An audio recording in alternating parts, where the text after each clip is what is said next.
Are you a woman of 40 or maybe over 50 who is looking into making some more money to indulge in a little bit more self-care, vacations, or spa days, shopping, leveling up your life after 40 or 50 to get a new closet maybe?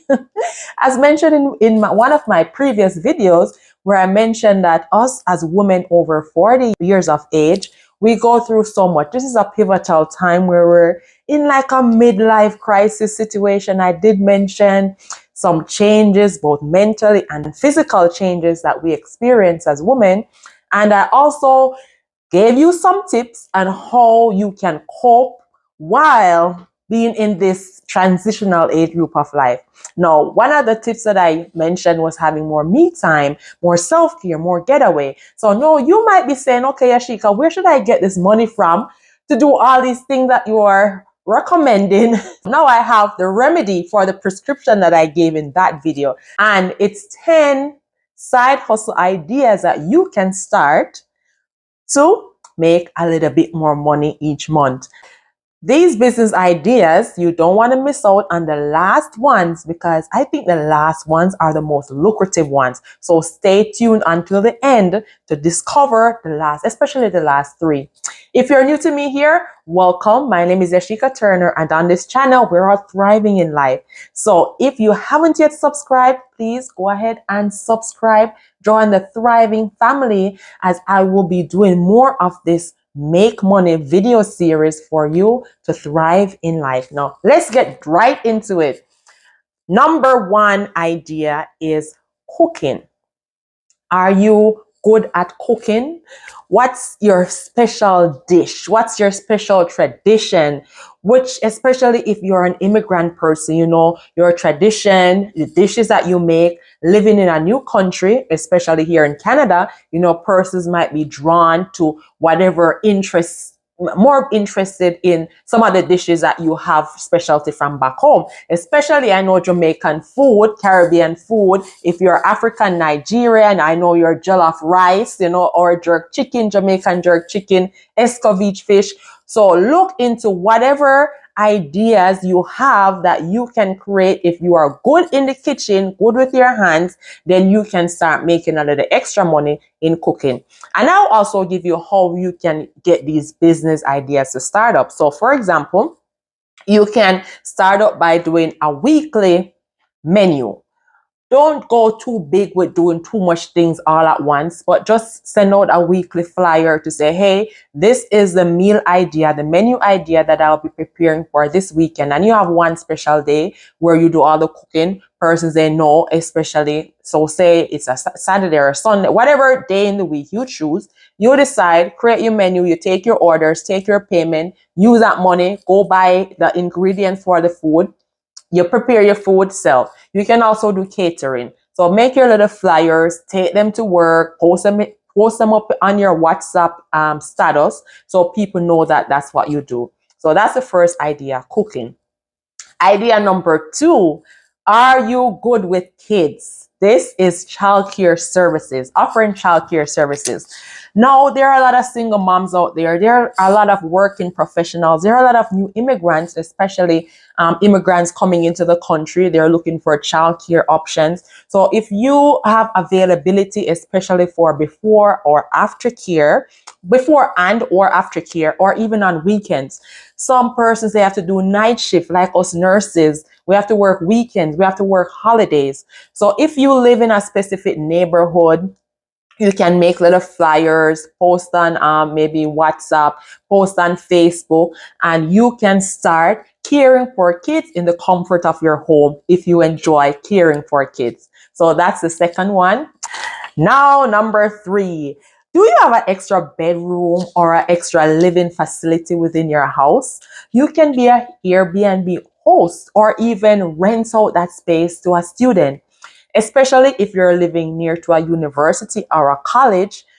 Here in Canada, the living situation is so terrible right now with students trying to find accommodation. Create little flyers, or even again, WhatsApp or Facebook, as you're starting out, this new business idea, then you can go ahead and advertise. Church, ask your church families, ask your co-workers, do you know anybody who is coming, who might need an accommodation? Rent it out. Find out what is the price in the area for renting maybe a 1 bedroom. If you have more space than that, then you can even rent it to a family who is new coming in. So these are different ideas that you can do. So that's number 3, Airbnb host. Number 4, are you good at teaching? Is teaching your profession? Do you like educating, guiding, and helping people? Then this might be a good opportunity to do some online teaching, right? So there are several different websites that you can go and sign up, teach whatever is your specialty. If you're good at math, if you're good at English. Another example being immigrants here in Canada, there are some people who English is not their first language. They're not strong in English, speaking English. So they might need some tutoring when it comes on to English, right? So these are things that you can do. And not only English and math and all that stuff. If you're good at doing your own makeup, if you're good at cooking, so say for example, again, your cooking skills, you can go online and teach how to cook, how to apply your makeup. If you're in the fashion industry, again, how to dress yourself. So say you're a 40-year-old woman, 50-year-old woman, how to dress for success, how to dress for an interview, and all those other stuff, you can teach it online. There's Skillshare. That's a platform that a lot of people use. Skillshare, sign up for a Skillshare, and you use this platform to provide teaching. I'm not sure if I have a link, but if I find a link, I'll put it in the description for Skillshare. Number 5 is to tap into the digital product space. Now, digital product comes in different types of products, which leads from PDF forms, ebooks, online courses, what else? Journals. All these are things. There are digital products that you can do. Head on over to Canva, create a PDF, create a journal, create a book, create a flyer. All these things you can do as digital products and you can sell them, right? For example, I have digital products on my website. I have a relocation guide that I did and I sell that on my website. I have my book. So my book, my hard copy book, What to Expect When Moving to Canada. I did that book initially as a PDF downloadable. So if you want to start off with writing a book, put it up as a PDF downloadable, you can also do that.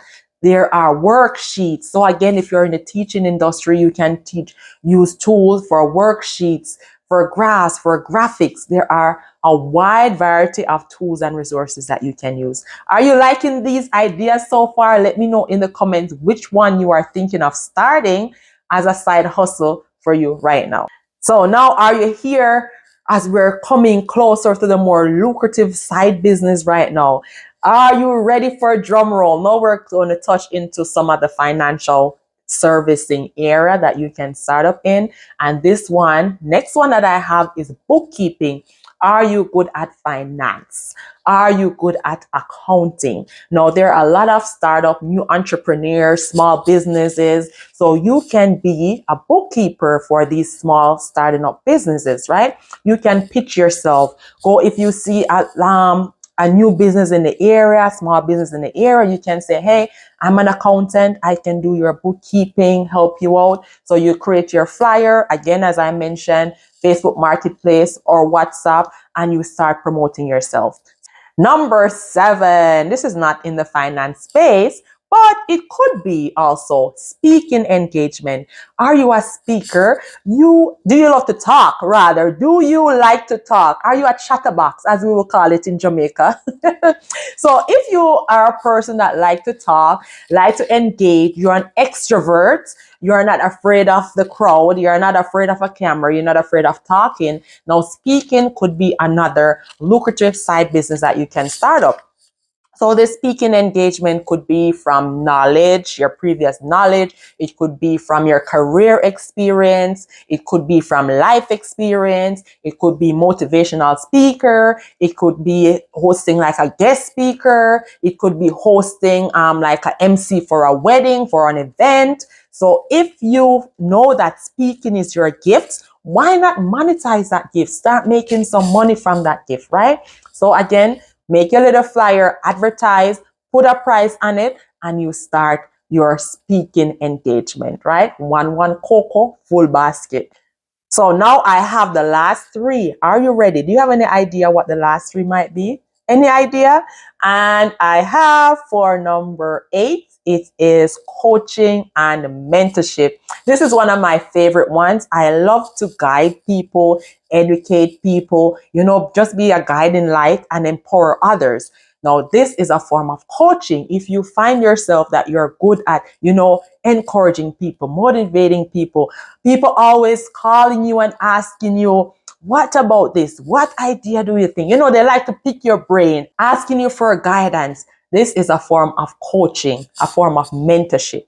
And for us being over 40, over 50, I'm sure you have had some life experiences that you can help others through. So say, for example, you have been through a divorce, unfortunately. You could be a divorce, offer divorce mentorship, or offer divorce coaching, helping other young people who are going through experiences. Being a life coach is very helpful for others because you are being their guiding light. You're taking them from where you are, shortening their time of getting where they want to be. So coaching and mentorship can be a very lucrative one where you're monetizing your experiences or your past experiences, your education. So for example, being a life coach, being a wellness coach, being a mindset coach, being a transformational coach, being a business coach. So there's several different types of coaching and mentorship. If you're a nurse, if you're a teacher, there are nurses who offer mentorship to other nurses, helping other nurses maybe to do their NCLEX exam, helping other nurses to maybe migrate. There are nurses who help persons with career. There are nurses who help persons with resumes. There are nurses who help people with getting prepared for interviews. So you can offer a wide variety of mentorship and coaching services. Now, as I said, I'm leaving the most lucrative ones for the end. And drum roll coming up, we have number 9. And number 9 is being a mortgage agent. Now, do you know what a mortgage agent is? Yes, no, maybe so. Let me know in the comments. A mortgage agent works with different lenders who are offering a loan for mortgages, right? So they act as like the middle person to help somebody who is buying a house. So they'll meet with you, gather your information, see how, what product, what services suits you better, and they go and they shop around to find you the right product, the right mortgage for your house, right? And the process of becoming a mortgage agent, it might be different for different places, but in Canada, I know it's an exam. You enroll, you do the exam. Once you pass the exam, then you have to work with a broker. You pay your annual fees and you market and you promote yourself. Number 10, drum roll, is to become a real estate agent. Yes, you can become a part-time real estate agent. And that's what I do currently, along with my 9-to-5 job, being a nurse and also being a YouTuber. You get a percentage, you get a commission from this purchasing, helping somebody to purchase their house or helping someone to buy their house, right? So you can determine how many clients do you want to see, when you want to work, if you don't want to work throughout the summertime. So it's a flexible career which offers a lucrative return on your time and your investment. If you're interested or thinking of becoming a real estate agent here in Ontario, Canada, then go ahead and check this video out right here where I shared most of the information that I know about becoming a real estate agent. Now, I want to hear from you which one you are thinking of starting. Let me know in the comments and I'll see you in my next video. Bye for now.